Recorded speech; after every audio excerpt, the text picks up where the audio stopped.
warm welcome to a special series of the Monday Morning Learning Podcast. We are featuring Pramod Chandrasekhar, known as PC.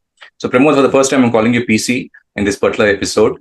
There is a title for this particular series, Pramod.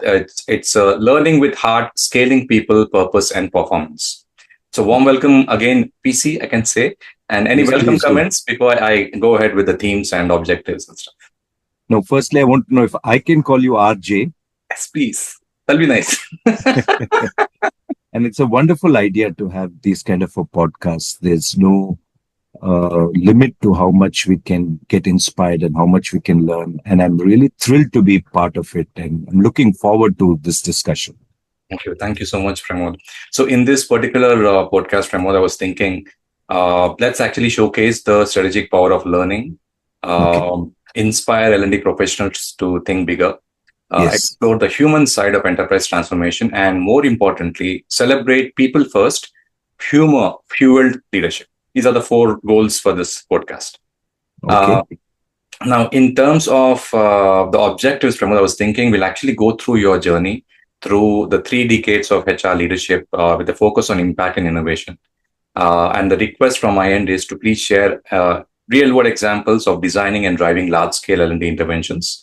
And more importantly, highlight how humor, empathy, and a people-first mindset transform organizational learning cultures. So these are the 3 objectives for you. And let's move to the first one, Pramod. And before I start off, I think I also quickly wanted to go through your profile with my audience. I actually went through your LinkedIn profile. I was very surprised pleasantly. You started your career way back in 1989. So it's more than 30 years, Pramod. The last time I said 20 years and you said under the bridge and didn't reveal your age, but now I can clearly make sense out of it. So you started with Enfield Electronics, then I think TI Diamond Chain, Tata Projects, you were there for 7 years. And Tata Consultancy, TCS, you were for 10 years. I think 1/3 of your career was in TCS. I think then moved on to Satyam, Thales India. Wells Fargo, we were very lucky to have you, Pramod. I keep telling everyone for that matter that you are the best boss. You worked with HSBC for almost close to 5 years, and the last one being Brain Enterprises for almost 5 years. So great journey, Pramod, and really lucky to have you as my boss for those 2.5 years. I enjoyed a lot. So coming to the themes, Pramod, the first one, we're looking at the architecture of learning cultures. The core idea is, again, your experience leading L&D across thousands of professionals and multiple global centers, reflecting how cultures of learning must be built and not just borrowed. So the questions are around how did you design learning architectures for global impact? How did you balance business, process, and behavior learning? And how did you build sustainable leadership pipelines? So these are the 3 questions for the first theme, Pramod. Thank you. Thank you, Ravi. And I hope you can permit me to get a little bit autobiographical. Please. So when I began my journey way back in 1989 with Enfield Electronics, was a factory setup. When I studied HR, it was not even called HR. It was called PM, IR, and LW. Try to decipher those acronyms. It's personnel management, labor welfare, industrial relations. That's what HR meant. And so it was in the factories in those initial days. And so around 97, 98, a decade after I was into HR, into personnel management, when I got my first title in human resources, it was a great aspirational move for me. I called up a friend and say, hey, I'm a HR professional now. Now the word is so trite and commonplace, but at that time, it was a huge excitement for me, Ravi. And then it was in TCS, in my more than a decade-long career in TCS and more than a decade and a half in the Tata Group. That's when I moved into learning from a HR professional. So I moved from IR into HR. And then one day when I was heading the human resources for the TCS Learning Center at Trivandrum, was a huge investment that the Tatas made in a very picturesque locale in Trivandrum, overlooking the Arabian Sea and overlooking the rocket launching facility, or the earliest rocket launching facility of India. And there, one day, with all the burdens and, the pinnacles and pitfalls of human resources, we used to onboard more than 1,000 people a day, because those are days of Y2K and huge recruitment was happening. Great. One day there was a lack of faculty for a soft skills course, and I volunteered, which meant that I had to do an extra shift, a complete extra shift, which meant I was doing like a 17-hour work day, but I loved learning so much that I volunteered. Things fell into place so quickly that I became the soft skills in charge for the TCS Learning Center at Trivandrum, and also designed a very vibrant soft skills program for them. Things moved very rapidly after that. I was deputed to North America to start what I feel was the only, because there's no other literature, no other example available, the only Indian company's dedicated learning center in North America. Wow. And I don't even know if even today an Indian company has a dedicated learning center in North America, but started that in Buffalo, very close to another picturesque spot, which is Niagara Falls. And so that's how my learning journey began. From that time, it was mostly learning. And I can tell you for a fact that learning has become the key component.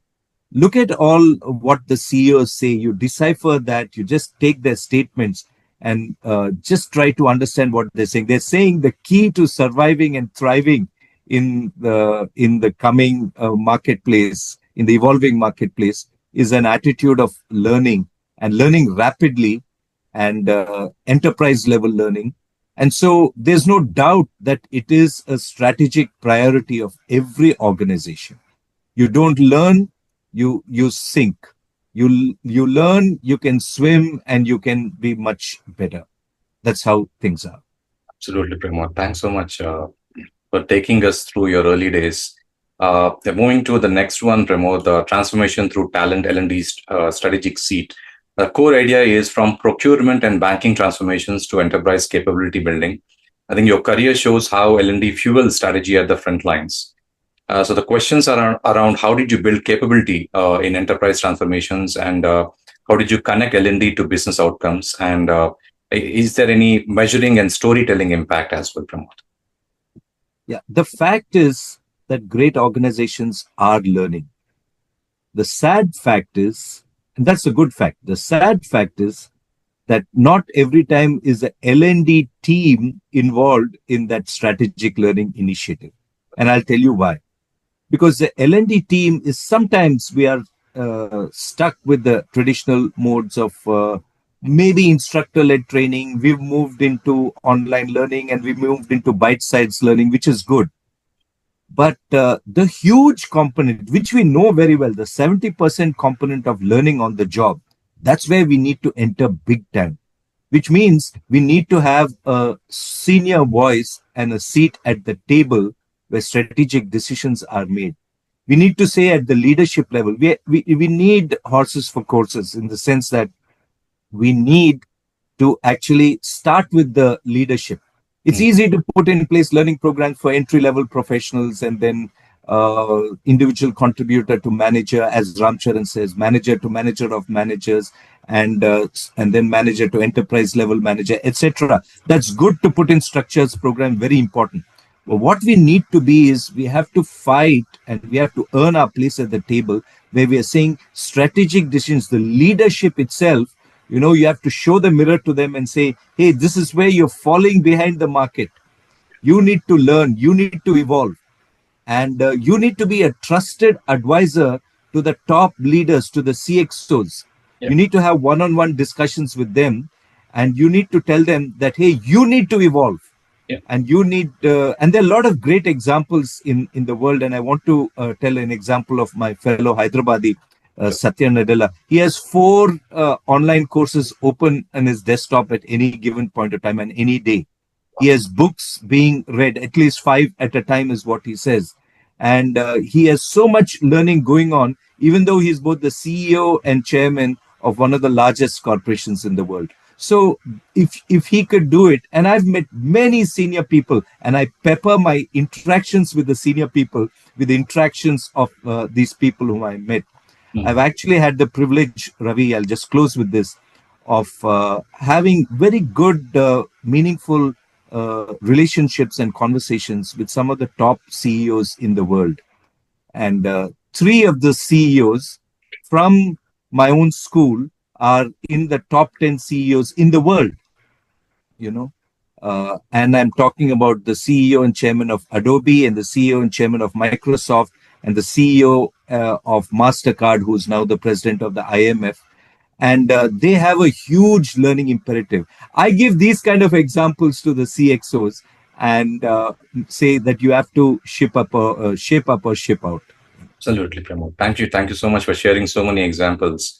Uh, and to my favorite theme, Pramod, this is on the empathetic facilitator, leading with laughter and insight. Now, your secret sauce, as I say, is the ability to connect quickly, deeply, and memorably. And basically, your humor, humility, and humanity is something which people connect with you very deeply, Pramod. The questions are around why humor belongs in leadership development, and how do you create safe, energizing learning environments, and why empathy as a skill and not just a trait, Pramod. Oh, absolutely. That's a very loaded question, and it's straight from my heart. I think you mentioned at the beginning of this podcast, learning from the heart or leading from the heart. Yeah. And that word heart is really important. So, I mean, when you are leading a function like learning, and by the way, leading not just need not mean positionally, but you are actually a passionate learner yourself. You have to connect with every individual. You should be able to connect at an individual level as well as at the organization level. Yeah. So in my own journey, Ravikant, I think you know it very well. What happens is not just huge programs and initiatives and events at the organization level. They give you great pleasure and a great satisfaction, no doubt about that. Yeah. But I want to say from my heart, what gives me a greater pleasure is when you have so-called converted an individual who could be, a cog in the wheel, insignificant as far as his or her position in the organization is concerned, but converted them into a learning professional. That's what gives you great satisfaction. And I do that with humor, and you should not hesitate if your humor should be laced with humility and self-deprecatory. Rather than poke fun at others, there could be some gentle nudging humor when people see themselves in a humorous light. That's a good way to get across to person. But largely, it should be on yourself. And I think that immediately creates a bond, cementing a connect between. And that's what gives me great satisfaction, Ravi. I have in my mind the success stories of several people whom I've converted into a learning professional. They've started reading, they've started doing courses, they've started taking up a daunting learning task, which normally people get very discouraged with. But when you encourage them, inspire them, motivate them, that begins a very successful phase of their career. Absolutely, Pramod. Absolutely. I think I normally talk about Shivayu and his last day at Wells Fargo. And I remember that for many reasons. So, my seat, right? I was just seated pretty closely. And the last day we had associate financial analyst, you had project managers, you had line of business heads, everyone actually coming to wish him, goodbye, because that was the last day. And we had a video cam from the comms team recording everything as such. So I was always wondering as to why is that Shiva has got such a connect, because I attended most of his inductions, and the way he connects with people and the kind of stories that he actually tells, the very humane side. And I can definitely compare him with you, because you being my boss, and I could actually see the kind of interactions you've been having with the other line of business heads and the team members at large. And recently I was speaking with Deepak Mohan, and he was very, very fondly recollecting the kind of partnership we had when we were there in Wells, saying that was excellent L&D team where we integrated very well with the operations, and then came up with a lot of interventions and stuff. And so people still remember you as Pramod, as PC.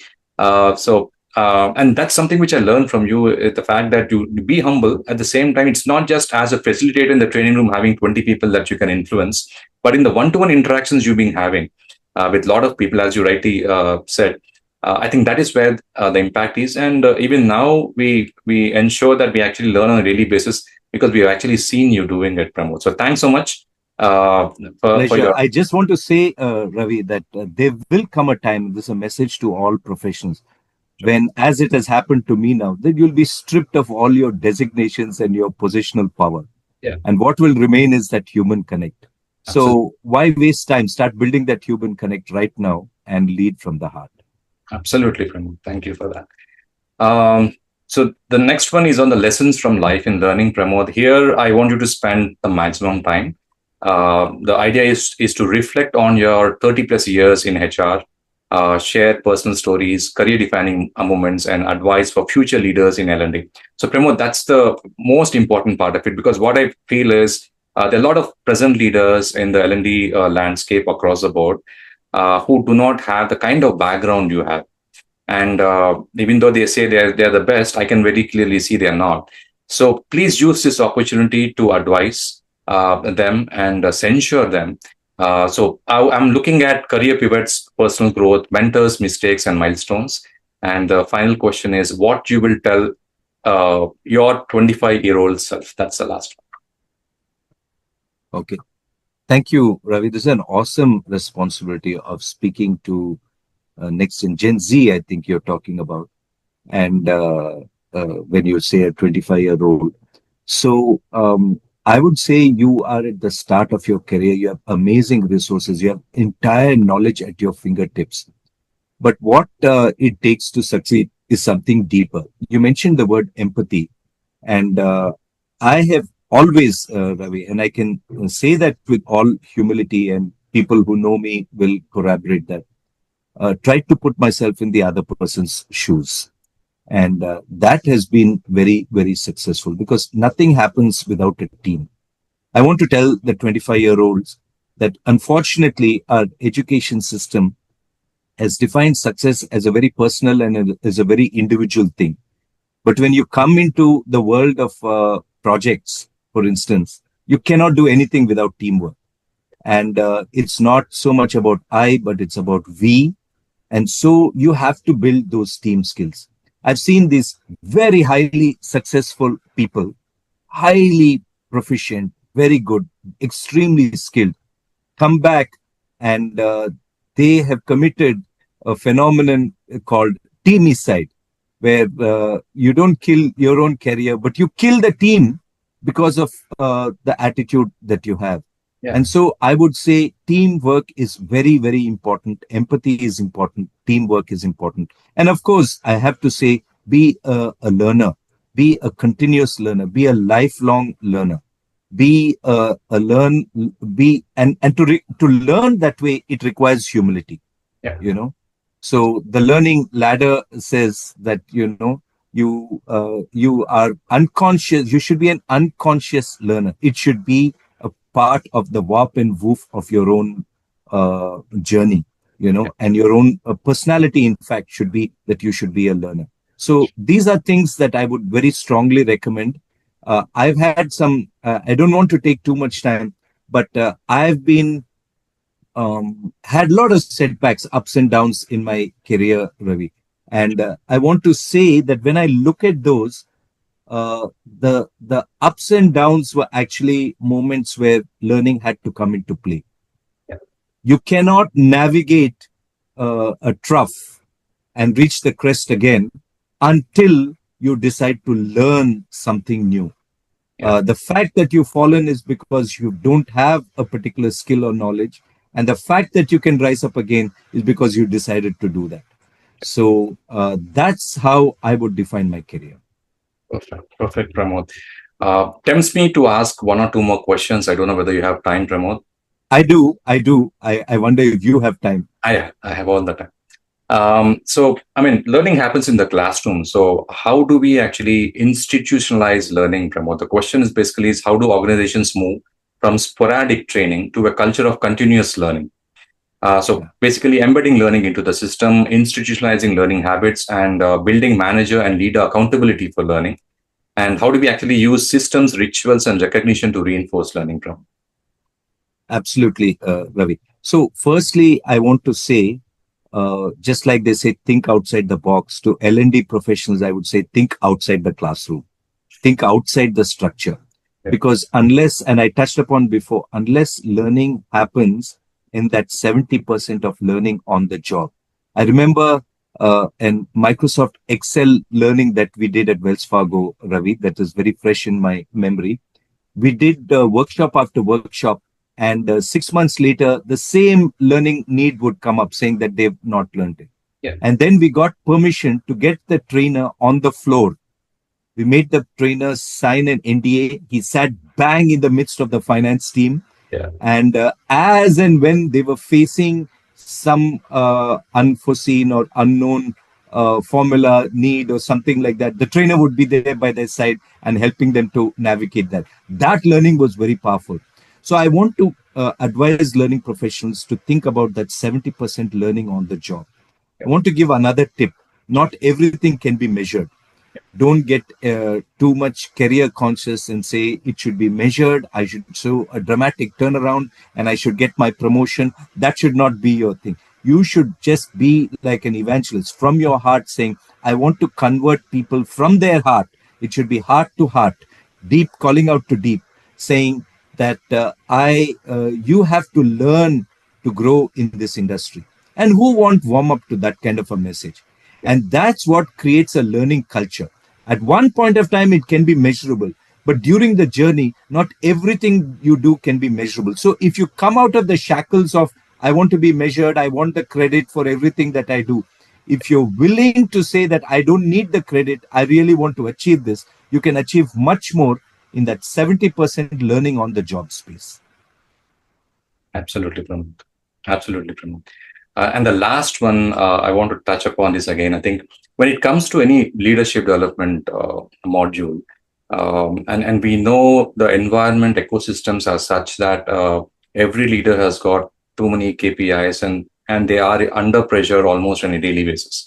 So when they come for your workshops, Pramod, and I've actually seen it happening at Wells Fargo, where they come to your class, the first 5-10 minutes, the phones are down. So if you look at any leader development, they're always on their Blackberries or the iPhones of late. They keep looking at it, even though the facilitator actually starts out training. But I've seen specifically in your workshops, Pramod, after the 5 minutes, I've seen all the leaders keep their phones down and they start actually enjoying it. And at the end of that 45-minute kind of 1 hour kind of facilitation session as such, they're more relaxed as such. Now, I think this kind of facilitation, I know you have 30 years of experience and you're able to do it even now. But how would you advise a young L&D professional to actually help others relax when they come to the classroom, Pramod? Okay. Thank you, Ravi. This is again a lot of things to say here, but I'll try and just compress it into a few tips and tricks.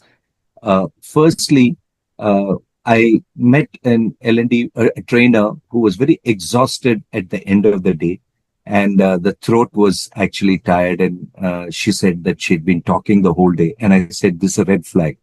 If you're talking the whole day in a workshop, there's something wrong, because you've got to make the workshop highly interactive, and you have to design it in such a way that you do less talking and actually you join them in the learning discovery. Yeah. So that's how a workshop should be designed. I also have been very insistent, Ravi, in when people say leadership development should happen, it should not be event-based, but it should be process-based. John Maxwell talks about that very thing. Learning can never be an event. It has to be a process. So when you're designing leadership development, don't think in terms of a one-day workshop or something, because that's all they can spare. And I've had people telling me, saying, I can't spare them for more than 8 hours. Do your magic within those 8 hours. And I say, sorry, that can't be done. It is a journey, you know. And as the journey progresses, you should design it in such a way that the initiative moves a lot from what you are doing to a lot more of what the participants are doing.